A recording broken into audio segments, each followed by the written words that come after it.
दे ना गाडीले हे बाय हा. अशीच चालू होतं गाडी. तू दे गाडीले जाऊ दे थांबू काय गाडी थांबू काय?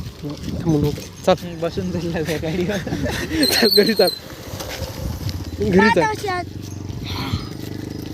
ते तिकडून येते ना का तिकडून रस्ता नाही का असं. काही सांगू नको तू घरी जा. पंगा मित्रांनो कसा आहे आज तुम्हाला वाटतं खोटा हसू नको तू फक्त शाळेत आहे का नाही मी काय म्हणतो असतो ही ना मला मारले ते पण म्हणतो मला व्हिडिओमध्ये घे हा देवीच्या गोष्टी ऐकायसाठी आधी ते. हे पहा मग मित्र चालले हा पाय ट्युशनला चालले ते ट्युशन तो ट्युशन नाही का कोण नसतं जात हा फिरायला जातो इकडे तर दोघं ट्युशनले मग दोघं जा मग चाल बरं जा मग आज मी ट्युशनला. चल बरं चल चल मी येतो व्हिडिओ काढत चाल पाहिजे पाहिजे